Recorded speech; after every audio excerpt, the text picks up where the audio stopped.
please introduce yourself and Okay. I'm Carl Atkins, saxophonist, composer, uh, student of Gunther Schuller's, and a colleague. tell me just a little brief history of your education in music and where you started playing your instruments. Okay. Well, I was born and raised in Birmingham, Alabama, where I started playing clarinet when I was 8. And over the years, I took up the flute and saxophone. So by the time I was a teenager, I was playing a lot of flute and saxophone in local bands. Usually I was the kid playing in the adult bands.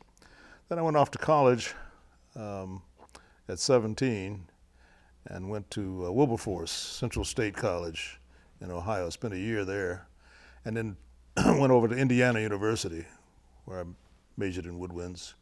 And the time at Indiana, the jazz program was a kind of stepchild. I'm sure they understand what that means. I mean, those of us who played jazz, obviously were expected to be able to play classical music. And but Buddy Baker was the trombone teacher and the jazz director when I went there. And then a year later, Jerry Coker came to IU, and he spent a couple of years. Then Dave Baker came after that. So I finished my undergraduate work there. The irony of my relationship with Gunther is that it was really through classical music that we first actually met.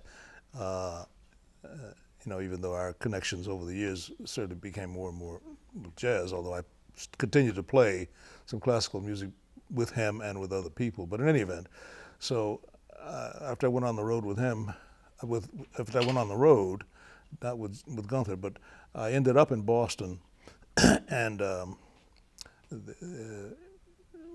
started teaching at the conservatory in 1970. And Harvey Phillips was the vice president at the time, and they asked me to teach saxophone there because they hadn't had a saxophone teacher at the conservatory for a few years. And so I did a master's degree there while I was finishing that. Then eventually ended up here in Rochester, which is where we are right now, where I did my doctorate at the Eastman School. Ironically, again, in classical music, I was a conductor. I was a conductor and composer. And I think everybody perhaps had some vision of my standing on the podium somewhere, being, one of a handful of African American conductors who were coming along at that time. And I had some, fleeting thoughts about doing that. But playing music really was always more interesting to me than conducting. So I probably haven't conducted an ensemble with any intent for a number of years now, even though I have this doctorate in conducting. Did you happen to study with Gunther about conducting, or just pick his brain? Uh, Picked his brain more than anything. I mean, score reading and understanding how to analyze scores from a conductor's standpoint, and he was, was tremendous at it. I mean, he had such great ears, and I can remember going out to the house in Newton Center and sitting with Beethoven scores and picking them apart from the standpoint of what a conductor needs to be listening for. So I mean, I learned tremendous stuff from him. Not so much in conducting technique. We didn't really spend a lot of time with that. Right. But just really understanding how to look at music from a conductor's standpoint. And what was it that he would tell you about just the vertical reading of a score and how to anticipate what was to come? Yeah, all of those things. I mean, anticipation is always a big thing for conductors. I mean, you need to know before it happens what you want to have happen. But I remember one time looking at Beethoven's Third, and him telling me that in the first movement, a very important part that I needed to be aware of was the second flute part. He said because there were things happening in the second flute that weren't happening anyplace else in that score, and he talked about the number of conductors who missed those things. that's the kind of stuff that, only only Gunther could have a handle on. He was very much into detail, but like a minute detail, right? Yep, yep, yep, yep. And perhaps that's from all his playing with the Met Opera Orchestra. Yes, and yeah, being in, hearing everything around him. right, Yeah. right. Well, let's talk about how you first heard about Gunther, and it's a fascinating story. And Well, I first heard about him when I was in college at Indiana because I played I played in the orchestras, and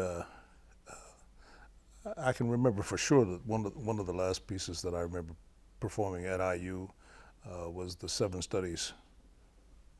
Paul Clay from Paul Clay, the artist, and again being fascinated, having heard this business about third stream music, but really not understanding more than just the surface aspect of, okay, here's classical music and here's jazz, and when they come together, they make the third stream. As a matter of fact, your father and I had some interesting and sometimes intense discussions about whether third stream was a legitimate music that needed to be identified. I mean, after a while, after I had studied enough to be dumb, I'd say things like, well, jazz has always been a third stream music. I mean, we go back in the history of the music and the players, they all understood or had some understanding of what Western European music was about, and sometimes that was incorporated. And I'm not just talking about Paul Whiteman and those kinds of things, but that was also certainly a big part of it. So I said, so Gunther, I don't know why you gotta have why you gotta call it third stream. I mean, what difference does it make? But, it did make a difference, and I think he was right ultimately. But we had some good discussions, and it was a learning experience for me. when you were traveling with this opera company, you happened to have met my grandfather. Yeah, my first contact with the Schuller family in person was I was traveling with Sarah Caldwell's American National Opera Company in 1967. And Gunther Schuller was the principal second violin in the orchestra. And we had a lot of people in the orchestra who were either very young like me, just beginning their career, or people like your grandfather who had already had an illustrious career as a violinist and a violist. And I was just fascinated at the range of people that were in this orchestra. But your grandfather and I kind of struck up a friendship. It was very odd. I think I said this at the memorial service for your dad, that it was just interesting that here was probably, he was the oldest member of the orchestra, one of the oldest members of the orchestra, and I was one of the youngest. He was white, I was a young black kid from the South, and it just didn't seem to make sense that the two of us would have anything. Plus he was German. And he was German. And but we struck up a friendship. We didn't go to dinner a lot, but we went to dinner several times, and we would talk. And so that's how I first came to know the Schuller family. But as I told you earlier, I was really too stupid to know that this Schuller had any connection to Gunther Schuller, who I knew. Your grandfather used to say to me, I don't know the specifics, I'll paraphrase, but he said, you play jazz? And I said, he says, my son Gunther loves this jazz and he plays, and I'm thinking, okay, well that's nice. This nice old man has got a son who plays jazz, I don't know who Gunther is. So this went on. We were on tour for 4 months, and he would talk about his son, and he said to me, we were playing in Buffalo, New York. We were playing Alban Berg's Lulu that has big saxophone obbligato throughout the opera. And he said to me before we went into the pit, he said, my son is here tonight, and you should meet him. And I said, oh, sure, that's very nice. I don't know. So we do the opera, performance is over, we're back in the orchestra room, and he comes in and he says, I want you to meet my son Gunther.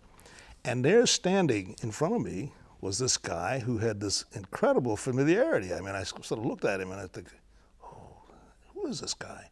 And then it dawned on me who Gunther was. My jaw dropped. So that's how I met your dad. but through your granddad.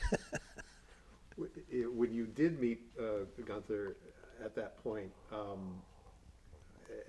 did he tell you about what his plans were that were coming up? About the conservatory, for instance? He had just gone to the conservatory, and he didn't, all he said to me was that when we came to Boston, because we were going to end up in Boston, that I should stop in and talk to him and Harvey Phillips. He was very gracious and congratulatory about my saxophone playing in the opera in Lulu. He'd never heard me play jazz at that point, but I think he talked to Dave Baker soon after that, and David must have said some good things or whatever. But when I did go to Boston, I did go and have lunch with him and Harvey Phillips, and they offered me a position at the conservatory teaching saxophone. They hadn't had a saxophone teacher there for several years, so he said it was, they were looking for somebody who played classical music and also played jazz, so that they could accommodate any range of students. And that's when I first got the real, sense of where he saw the conservatory going and the kinds of things that he wanted to do, and I wanted to be a part of that. I mean, it was very interesting. How did they sell that idea? Because the conservatory was really struggling, Mm-hmm. and it was, people were saying it might fold, even if Gunther couldn't Yep. get the funding, So Right. what was it that you thought? Well, if I'll take the job, but I don't know, maybe this school's not going to last. So, Well, George, I'm not sure I thought about it that way. I think, as a 22, soon to be 23-year-old, I was just fascinated by the whole thing. I mean, here I was, having just come off the road with this opera company, and that had already been, a fascinating experience for me.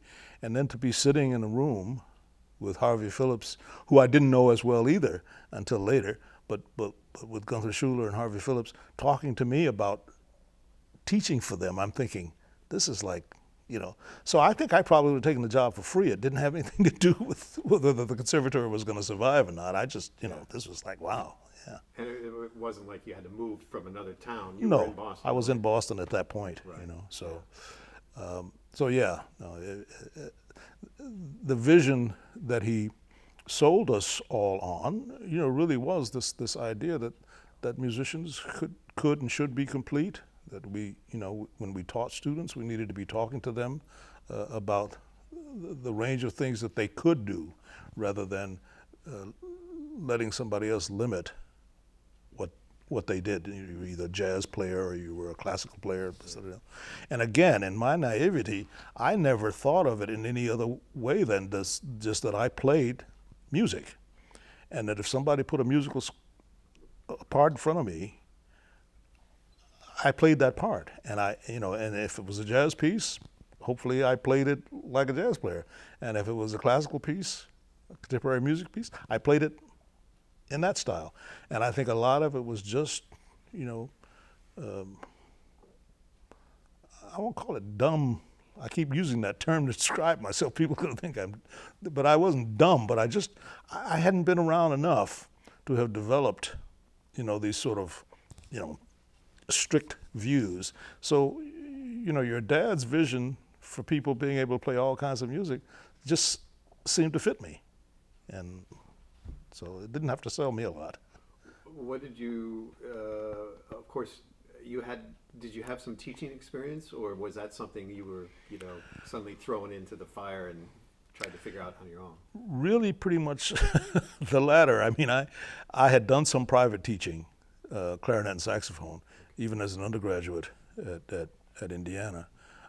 They had it wasn't a full-fledged community division like they have at NEC, and most schools have now. But they had high school students and younger kids who came to take lessons, and my teachers, would ask me to take on certain young students and under their tutelage. So I mean, I learned to sort of teach by teaching and by having more experienced teachers mentor me at that. But I had no formal, teaching experience per se other than that. Right.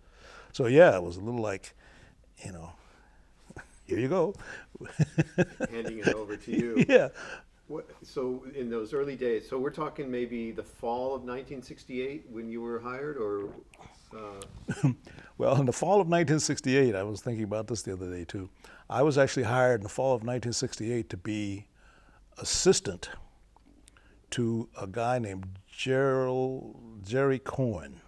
Jerry Cohen used to be the librarian, the music librarian at NEC when I got there, and he had started a project cataloging and organizing the music of Frederick Converse and another famous American composer of minor repute. But anyway, they had both been at the conservatory and they had all this music back in the day. This is music from the turn of the century. And so my job, the first job that I had at the conservatory was helping Jerry Cohen organize this music by these two composers. But Gunther had already said to me, look, you know, when we get things settled, I want you to teach saxophone, and I want you to join me in starting a jazz program here. And so I was sort of biding my time. So I did that in the fall of 1968. In the spring of 1969, we started this business of putting together a curriculum, courses, and things that we would want to see in a jazz program. And we got a lot of help from Dave Baker. Dave Baker was very, very helpful in answering questions. And again, you know, I hadn't had enough experience. And at Indiana, my undergraduate work was all in classical music. So, I mean, I had no, you know, I played in a jazz band, and they taught one or two courses in composing and arranging. But there was no curriculum. I mean, there was no degree in anything like that. So I didn't even have that to use as a model. I was just really kind of trying to figure out, okay, what would we do? Well, one of the things that I did, I don't know that I insisted, but I know that I presented to your dad, and the conservatory bought into the idea of having a jazz and Afro-American music program, not just a jazz program. And your dad was very receptive to that. And so I worked a lot on trying to put some ideas together with that. So I was doing a lot of research, again, not having had much experience at all. yeah. And so by the fall of 1970, actually the spring of 1970, we started the program.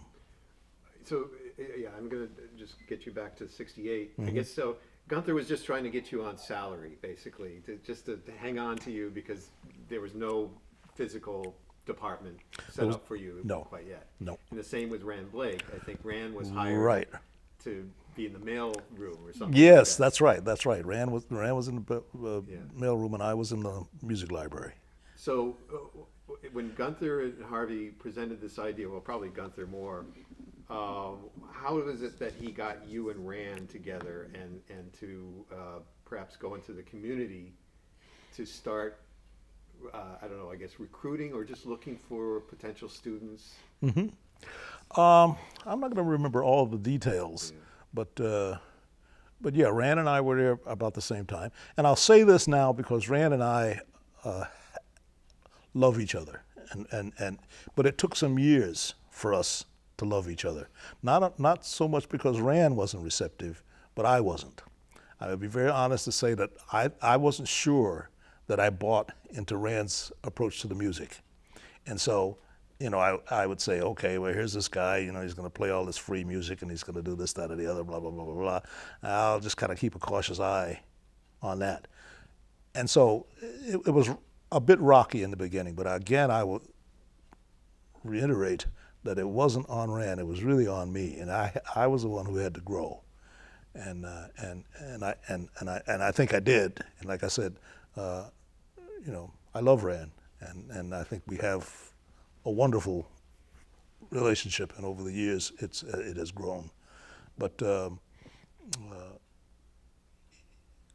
you know, I remember going to the Elma Lewis School in Roxbury, Dorchester, and playing. And Rand and I, we'd go down there and we'd play, and we'd find young students who we thought had some potential. Some of them ended up in a program that we started the Ford Foundation actually supported a program that we ran at the Elma Lewis School for a couple of years. And we used people from the conservatory to go there to do, workshops or master. I'm not sure we used those kinds of terms, but to have some interaction with kids and adults who wanted to play the music. And so that's how it really all started. And like I said, by the spring of 1970, we had formed, a curriculum, submitted it to the NASM, the National Association of Schools of Music. And contrary to what a lot of people say, and again, this is no knock on North Texas State or any of those schools, the conservatory certainly was the first independent conservatory to have a bachelor's degree in jazz, and that's what we started at the conservatory. And after that, a lot of schools followed suit. Yeah. The connection to Elma Lewis School, was there a program that they had young kids playing jazz, or was it, or? No, I mean, it was mostly a dance school. I mean, Elma Lewis was a dancer, and she had, a lot of youngsters in dance classes and things like that. But she had some instrumental programs, but we boasted that by bringing in people from the conservatory to teach kids drum set and saxophone and trumpet, and some of those things lasted and some of them didn't. I mean, it all depended on whether you found enough students who had the intent and the intensity to stay with it. It was all being paid for, as I remember, it was all being paid for at that time by the Ford Foundation through the conservatory. And when you were over there, maybe doing demonstrations or workshops with Ran, were you and Ran the only ones there, or did you have a rhythm section, or did you do duos, or how did that work? I think we were there in the beginning, just the two of us, and I'm sure we played together, and I don't remember specific instances, but we eventually brought in, like a bass player and a drummer and the whole 9 yards. And when Jackie Byard came to teach at the conservatory in 73, 72 or something like that, he was very interested, and we had him go over and do programs there. Yeah. So I don't remember all the specifics right now, but I do know that Rand and I were amongst the first, and Webster Lewis at some point became very, very involved. Yeah, I'm going to get to Webster in just a minute. There is another character that I think we discussed this a while ago on the phone in the early days, because he happened to be in the Boston Symphony, Buell Neidlinger. Buell Neidlinger, yep. Boy, where to start with Buell? It was funny. I didn't know Buell very well. I mean, I knew he played with Cecil. I knew that he, had this musical career as a bass player, and he was in the Boston Symphony, so we knew that he had chops there. And I'd heard him play, with jazz musicians. He played with Sonny Rollins, and he played with Cecil and people like that. So, I wanted him to be very much involved in this.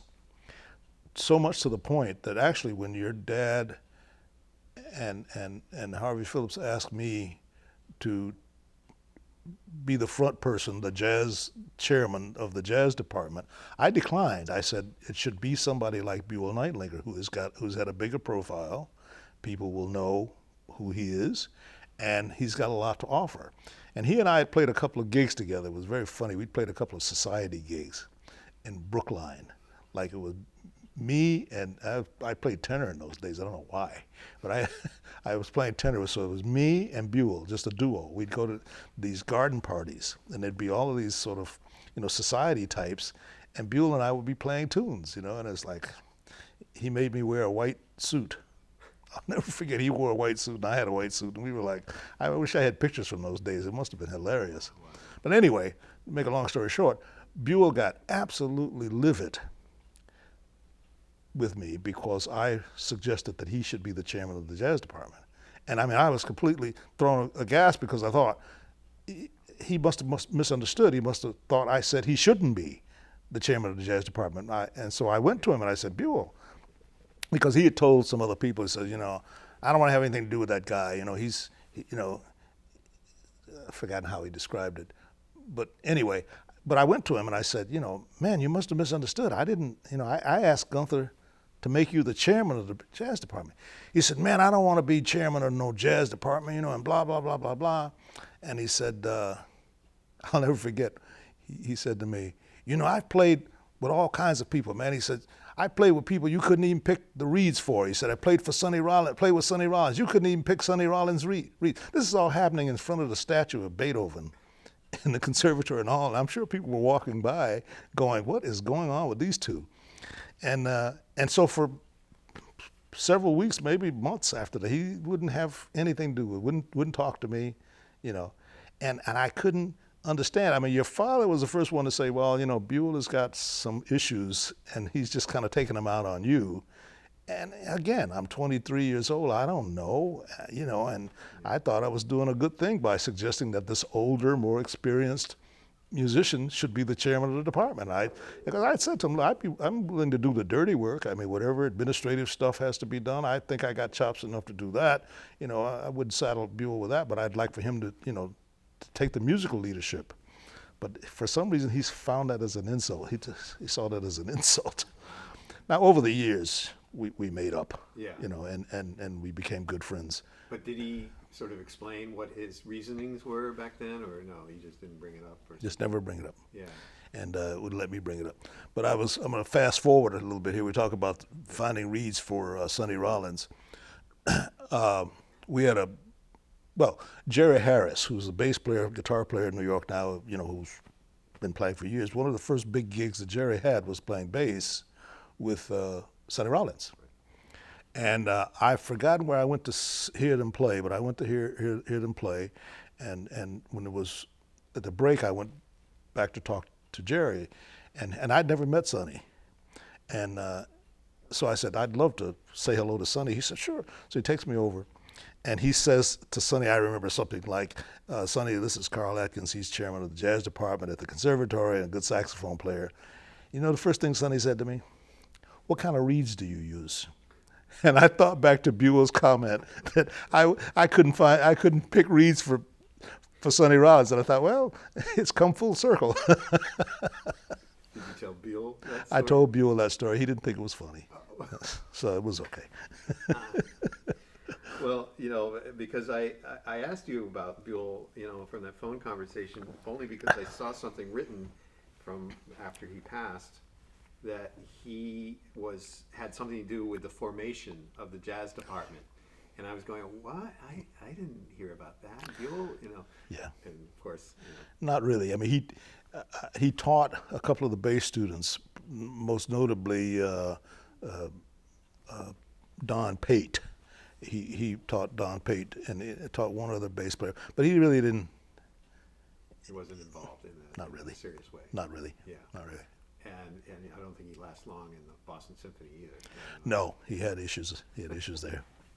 He was one who called Gunther a lot, probably, at the time when Gunther was very busy, because he could talk and talk and talk. So Yeah. I had a nice conversation also, but this was all before I knew about his, his ramblings about Right. NEC.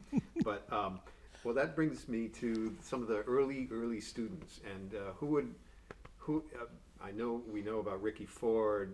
Maybe that was a little later, but who were some of the first students that you were able to allure to NEC, and how did you do that? Okay.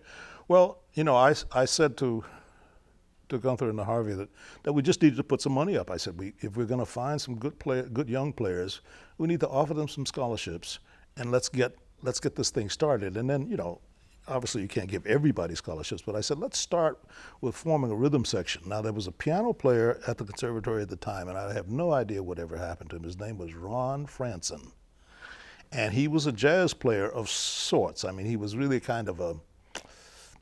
he was a rocker. But he played, he knew tunes, he knew some tunes, and he could play. And I don't know I think it was probably Harvey liked him a lot. And when I met him, I liked him as a person, and I heard him play, and I thought, well, okay, he's all right, but he's not great. But they said, well, why don't we find a bass player and a drummer to come in and form a trio with Ron Franson and let that be the first, ensemble. So we recruited Harvey Mason, and Don Pate, Johnny Pate's son. And they came over and they formed the first NEC jazz trio. And and it was fine. I mean, they taught Ron a lot, and you know they really developed quite nicely as a trio, not really understanding as much about what trio playing should have been about, but they played well. And I think the first comeuppance that we all got was that trio was accepted as a competitor. In those days, all the jazz festivals gave awards, first, second, third place awards for the best groups. And they auditioned and they were accepted at the Quinnipiac Jazz Festival. Never forget that. I love that word. I love that name, Quinnipiac. The Quinnipiac Jazz Festival. And we went down and we played, and the judges eliminated them in the first round. These guys were heartbroken because they thought, you know, hey, we're hot stuff, you know. I mean, and they were good, but obviously the judges heard something else and heard better groups, so they eliminated them. So, you know, I spent the rest of that weekend. I mean, I think they played on a Friday night or something like that, and the finals were on a Saturday. You know, just try to, you know, console them and say, you know, hey, look, guys, you know, it's just we'll have plenty of other opportunities. I remember vaguely that, but I remember that Clark Terry was one of the judges, and Clark came back to me. I didn't know him at the time, but he knew I was, you know, in charge of the group, and he says, you know, your kids played really well. He said, but you know, there wasn't enough originality or something like that. He said, and so that's why we knocked them out in the first round. So I told the guys that, I said, you know, so you got to play some, you know, write some tunes, man. You got to come up with some original things. Let's see if we can come up with some things to set you guys apart from everybody else. And that was it. And they went on to do okay from that point on. But that was the first group. And it was just this trio. Just this trio. Trio. Don Pate on bass, Harvey Mason on drums, and Ron Franson on piano. And so they were in the student body. They were taking classical courses as well, or yeah, they transferred. Both Pate and Mason were at Berkeley. Oh, okay. And they transferred from Berkeley to the conservatory to take advantage of the scholarships that were being offered. I mean, we picked them out of several people who auditioned. Yeah. And you know, and Harvey, obviously at that point, even as a youngster, was, yeah, I mean, we just knew he was going to be serious. And Don Pate was coming along. I mean, I don't think Don ever realized his own potential, but he's, you know, he's doing okay. But at the time, he certainly was. And again, no knock on Ron Franson, because I don't know where he is. If he sees this, hi, Ron. We were sort of stuck with him.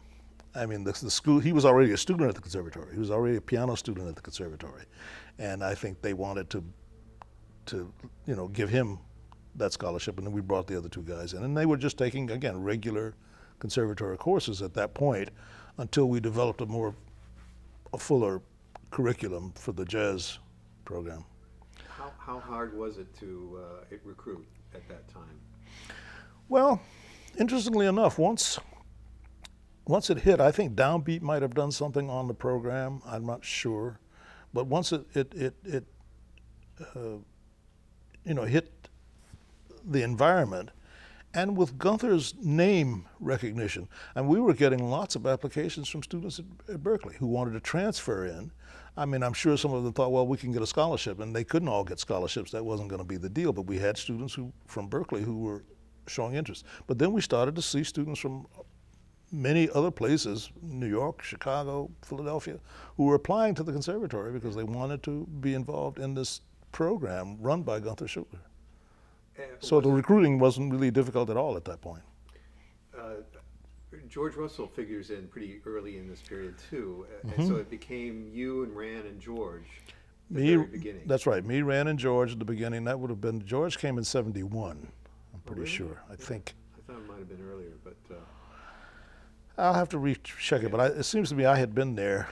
I had been, the program had been in place for maybe a year before George came, and then Jackie came either at the end of '71 or the beginning of '72. Yeah, so it was a gradual building up of the faculty. Right. Were there any other people who were in the interim that you had from the local scene? Like, did you bring her Pomeroy over, for instance, or No, um, no, there John was Laporta? no, there really was not very much connection from that standpoint with Berkeley.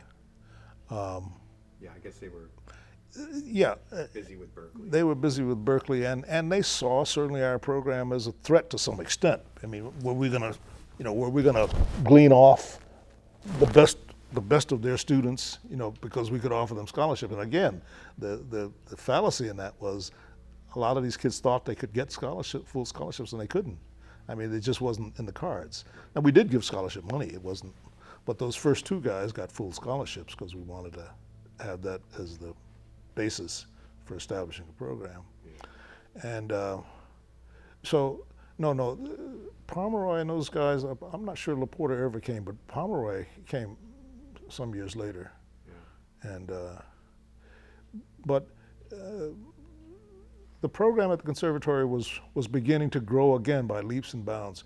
You got to also remember that this was a time when we were beginning to have a lot of social upheaval in the country, and that the conservatory having its own fiscal problems, the issues of whether or not we would have student strikes, faculty strikes, and we actually had one where the school closed for maybe just a few days, I'm not sure, sort of as a protest to the Vietnam War and the this, that, or the other. And all of those things tended to,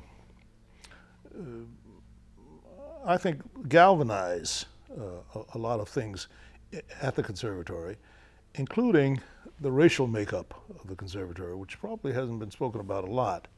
But, there weren't, there have always been African American black students at the conservatory from way back when. I mean, you can go all the way back to, Freddie Cole and people like that. I mean, so there were always people who were there, Coretta Scott King, Right. Yeah, and so, but in terms of having a real presence in the conservatory, the jazz department, which is one of the reasons that I asked, and as I said, your father and Harvey agreed to it, that we have the program be called African American Music and Jazz Studies. Afro-American, in those days it was Afro-American Music and Jazz Studies, rather than just jazz. I said, because, we want to talk about this music in a broader sense than just, a sort of, non-term. And jazz to me has always been a kind of non-term, and that's a documentary unto itself, so we won't get into all of that. But they agreed that was a good thing to do, and so that attracted a number of students to the program, because again, we were looking at this in a much broader sense than just having a jazz band and playing some tunes and doing that. We actually put together courses. We had guests. Again, I got a Ford Foundation. The Ford Foundation was very supportive. I got a Ford Foundation grant and a National Endowment of the Humanities grant to bring in a number of African performers and African American performers of various types. Mm-hmm.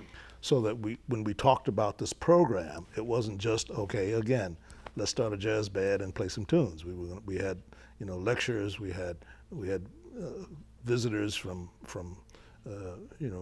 who were major names in their particular field. So I mean, we had Desmond Tay, for example, came in under that grant program. We also had Babatunde Olatunji came in under that program. We had I think I can help you with some of the names. Yeah. Ollie Wilson. Ollie Wilson, exactly. Hale Smith. Hale Smith, that's right. William Grant Still. William Grant Still, yeah. No, both Hale Smith and William Grant Still and I mean, I considered them friends. They considered me young friends, and I can remember. My wife says she didn't know them. This wife, hi dear, but she said, when Hale Smith came to the house for dinner after he'd done a couple of days in residence, and he offered me a cigar, and he smoked these really big, long cigars. I didn't want to be rude. I'd never smoked cigars before. I'd smoked cigarettes a little bit before that, but I was never a smoker per se. He gave me this cigar, and I loved it. And from that point on, I always smoked a cigar. I don't smoke a cigar every day. But a few times a month, I'll buy some cigars. But my wife used to say, I'm sorry that we ever invited him to dinner because now you got to smoke these stinky cigars all the time. But anyway, the point being, again, that we were trying to make this program expansive rather than just restricted to a narrower view of jazz. And so what all of that did was it enabled us to attract a number of African American students to the conservatory of various ilks, whether they were interested in jazz or not. There were some fine classical performers, youngsters who came to the conservatory, and I will to this day believe that they came because they felt that the environment that was being created there was welcoming, was nurturing, because we had this Afro-American music program. Nobody else had an Afro-American music program. And that separated you from Berkeley. Separated us from Berkeley. We had to find a way to make ourselves unique. Yeah. And Berkeley was doing what it does, and they were doing a good job. And Rand also had a keen interest in gospel music. Yes. And also there was that connection of was that not just the Alma Lewis School, but also maybe the community churches that he was tapping into. Yeah. Again, he was, in many ways, my connection with the community in those days was really pretty much through the Alma Lewis School. Later on, we talked about Webster Lewis. I did some things with him. But Rand was actually much more present in the community than I was. But all of those forces were driven by a need to present a program that was expansive and not overly exclusive. In other words, we felt we needed to keep some standards. You just couldn't have everybody who wanted to walk through the door. But at the same time, to try to create an environment where people felt welcome, where they felt, that it could be a nurturing situation for them. And I think that's what prompted the influx of African American students, and that caused some problems. It caused some problems. Before you go there, let me ask you about Webster. And how Sure. did you? Who was it? You or Rand that found Webster, or how did Webster get involved? It wasn't me, but I think Rand may have introduced him to Gunther, or the other way around, and that was when they wanted to start the community education division through Rand, through Webster.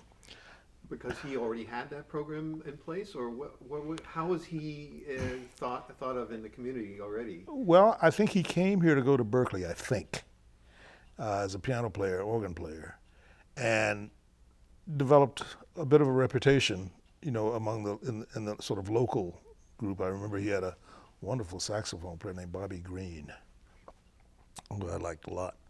And so again, I'm not exactly sure how the connection was made, but I know that when they decided that they wanted to have this community division, Webster was put in charge of that. Now that was different from the conservatory's extension division. There was an extension division which was sort of typical of a lot of schools. Juilliard had one, everybody had an extension division, and the conservatory did too. But this was one that was going to focus, largely on, the black community and underserved communities, they would call them now, Hispanic communities and so forth and so on. And so that's what Webster brought to the table. Now Webster, again, in many ways a wonderful guy, a real showman. He could play, but he had his limitations because he probably spent more time producing himself and producing music rather than he did actually playing. I remember his biggest musical accomplishments was with the piano choir that he had with Hicks and Selenius Smith, right. And my good friend, piano player from D.C. Well, there was Stanley Cowell. Stanley Cowell. Yeah. And so, it was a great group, and I think Webster came to realize that these guys were some serious players, and he could play, he could keep up with them, but but I think he came to realize that these guys were dead on. Well, so was he a student then, or was he more just He an was an administrator. He was an administrator. He was an advisor. He didn't teach. I mean, he taught some at the Elmer Lewis School again when we put that program, kept that program going. He was involved in it, but he was never a student at the conservatory, as far as I know. And he was never a faculty member either. Never a faculty member either. He was in charge of the community education division, or whatever they were calling it at that time.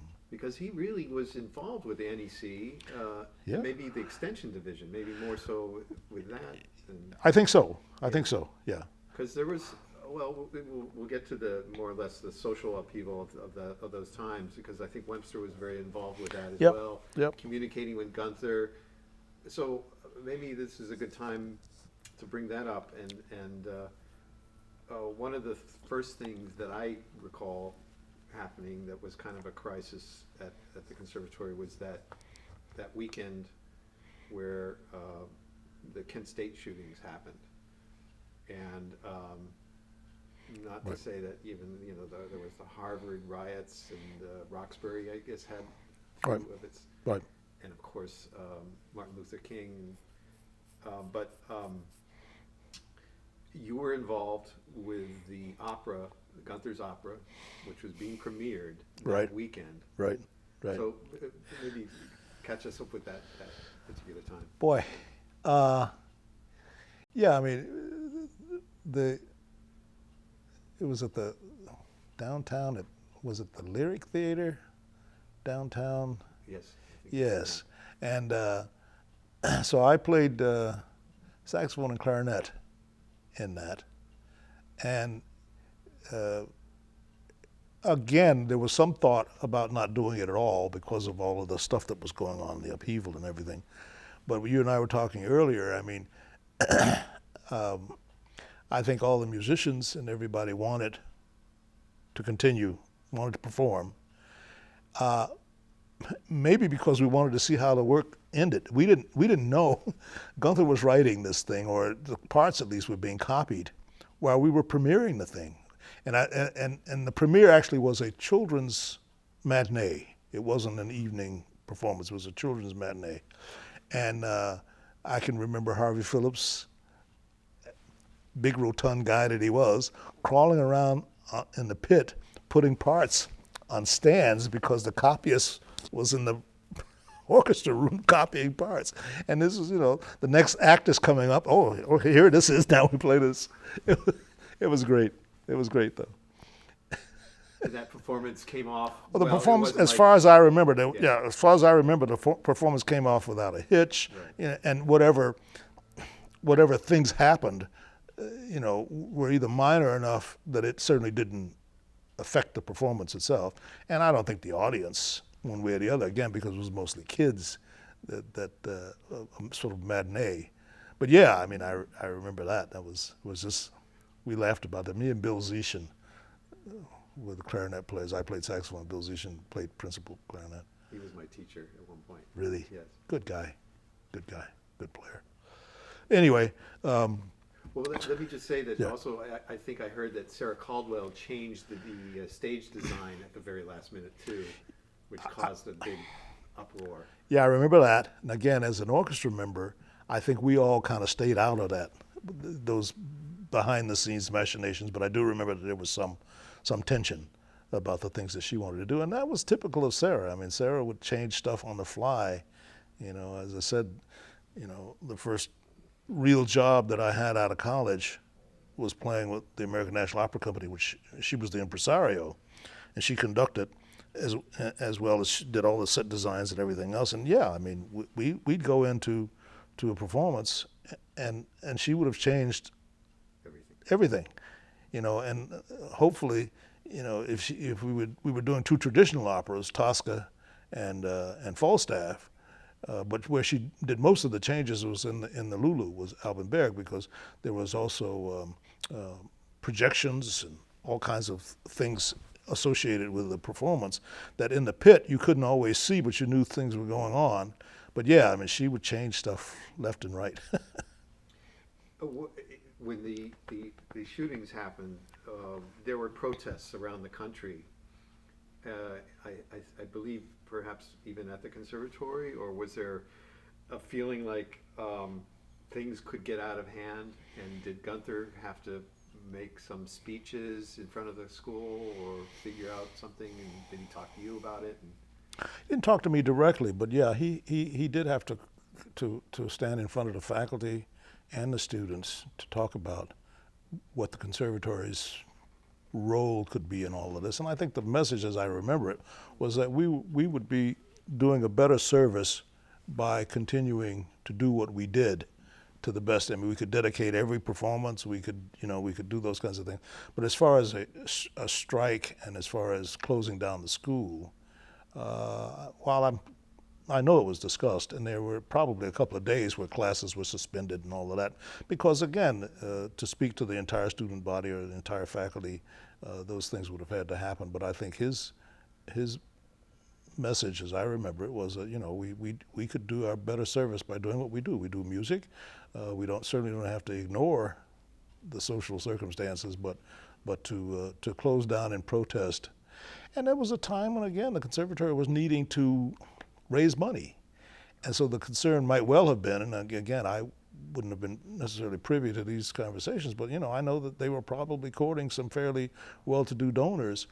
And if they closed the school down and went into a kind of protest mode, maybe those donors would walk away. And I'm sure Gunther and Harvey were probably very aware of that possibility. But again, you would have to tiptoe around to make sure that the donors, were still that's right. help them That's support right. the school. That's right.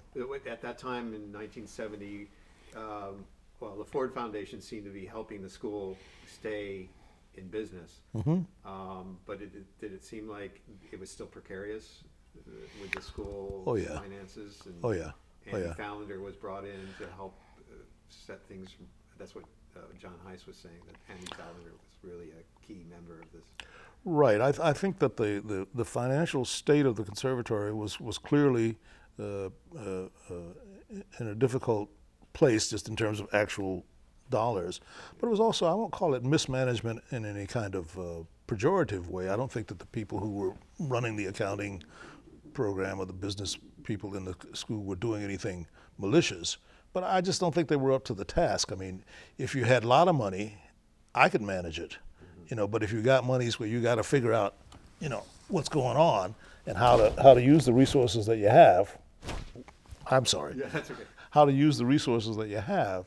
You needed somebody like an Andy Fallender. Now, many of us didn't like Andy Fallender, at least to begin with, because he was pretty hard-nosed. I mean, he was a strict numbers guy, and he was very clear. When you asked for something in your budget, you had to be able to go in and justify it, to a T.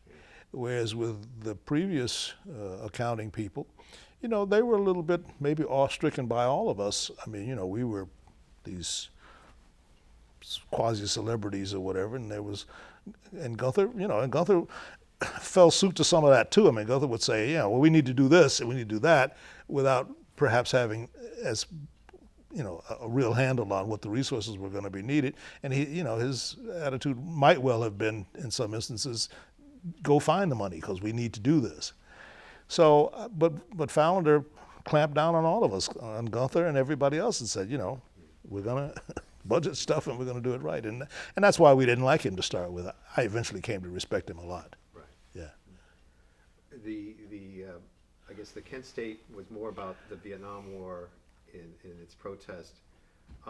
As you go through 1970 and 71, what was the feeling from the small black student body, and was there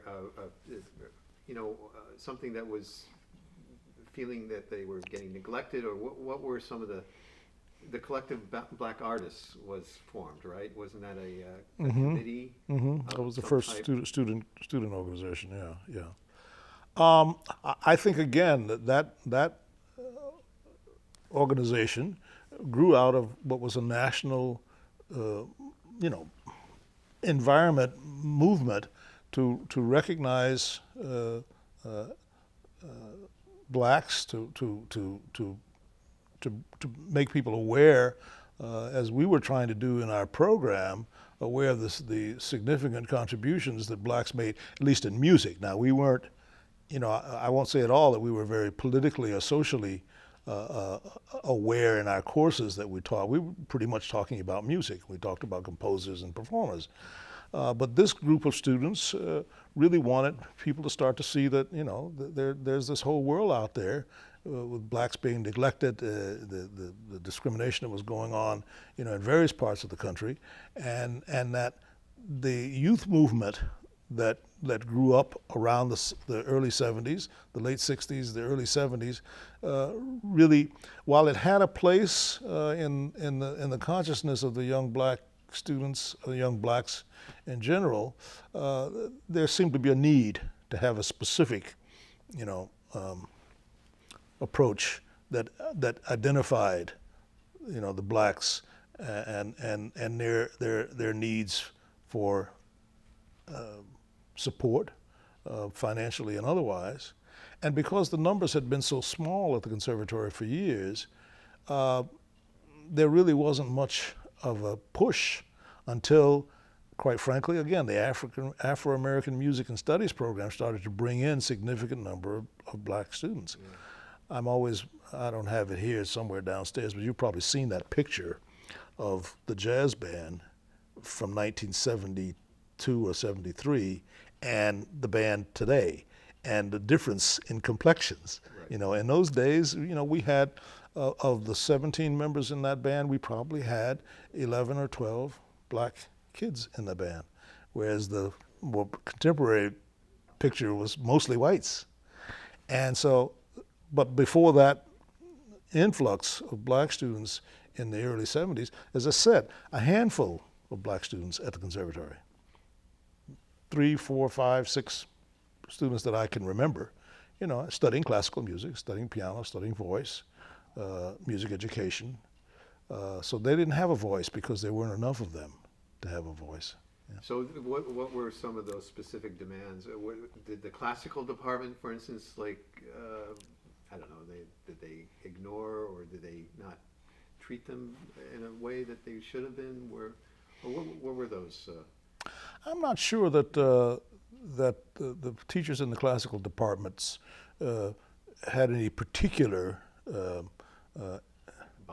biases or they just taught what they taught. Yeah. Now they may have been, I couldn't pretend to have known enough of those people well enough to know what their inner thoughts were. Yeah. But I can remember, even in my early days sitting around the cafeteria and talking to various faculty members, not necessarily about social issues, but just, getting a kind of feel for who they were.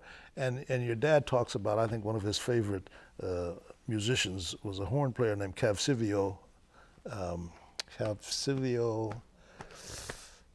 I'll think of it in a minute. Okay. He was an opera. Silvio something? Yeah, yeah. Cav was Cavallero. Yeah. It was like a title, like right. And Cavsivio something. But he played horn, yeah. But he was also an opera coach. And I remember he kind of hunched over. And I can remember, again, it was sort of like my relationship with your granddad. Here was this guy. Oops, sorry. I should have turned this off. I will turn it off now. But it was sort of like my relationship with your granddad. I mean, here was Cavsivio, who spoke with a very heavy Italian accent, but who had a great love for jazz. And so he and I sometimes have coffee in the cafeteria over there and talk about jazz. So, I mean, I knew that when he worked with students, he was working with those students purely on musical terms. To Cavsivio, it didn't make any difference whether you were purple, orange, or whatever. There may have been other faculty members who had some, misgivings or some biases about the black students. Interestingly enough, what had always, I think, been tradition was that if they were singers, they probably were at a higher level than if they were instrumentalists. The pianist and the orchestral players, the few that there were, probably didn't, fare as well because it wasn't thought that they would be great performers. But singers, I mean, many great black singers. So I think that that a lot of the faculty, and there were young faculty members at the time, John Heiss, Victor Rosenbaum, who joined in the fray. I mean, they came to support and be involved with the black students and their concerns. And the concerns really probably just had more to do with, in some instances, not having any repertoire that might stem from the black tradition, other than gospel. I mean, if you could sing gospel music, everybody was expected to sing a Negro spiritual on their recital, But would they sing works, by Grant Still? Would they sing works, by Hale Smith or any of those composers? No, those things weren't happening until we raised those issues, and then through those students, those issues were brought forward. And I think, again, a general dissatisfaction with the plight of blacks in the country being expressed there, not specifically pointed at the conservatory, but just the general environment. Susan Calkins seems to say something that there was this difference of opinion between you and Gunther at some point during those times, but then it was resolved. Is there anything that you can, expound on that? Or? Yeah, sure. No, I mean, as I said, one of the things that I came to respect in your dad, more than the obvious musical things, was that we could have arguments. We could have, and he let me, this young whippersnapper who hadn't done anything yet in music, challenge, his views on something, the social issues. But I think what he felt at the time was that maybe he wasn't as up on the social issues as I was. He certainly, musically, there was no competition. But maybe I was more aware of what was going on socially, although he certainly made, I think, a valiant and successful effort to come to understand what was going on. The big again, we had lots of little falling outs. But the one lengthy falling out we had actually had to do with his support of a group called Medium Rare. Oh, that was a little later, yeah. Yeah. With Pat Hollenbeck. That was a little later. And again, we'd had questions beforehand, but it seemed to me that Medium Rare was started at the behest of a group of white students who felt that black students were getting too much in the jazz program. In other words, that the jazz band was too black or whatever. I don't know. Nobody ever enunciated any of that to me, but that was sort of the feeling I got. And so they started this group called Medium Rare. And I remember saying to somebody, yeah, medium rare means white. I mean, if you cook a steak medium rare, it ain't well done. And so this was sort of their, behind the scenes, sort of second, backhanded way of saying, and they were all white kids, except later on when, what's the clarinet player's name? Eric Thomas? No. I remember Eric, but no, the jazz player. Yeah, Don Byron. Don Byron. Yeah. Don Byron played with them, Right. and I remember Steve Johns, too. Steve Johns too. Right. That's right. But I remember Don Byron asking me some years ago, maybe 6 or 7 years ago, what I knew about Medium Rare, and I told him that. And I had, and the reason Gunther and I had a falling out was because we had never, because we didn't really care to, we had never taken a band to like the Notre Dame Jazz Festival or any of those things.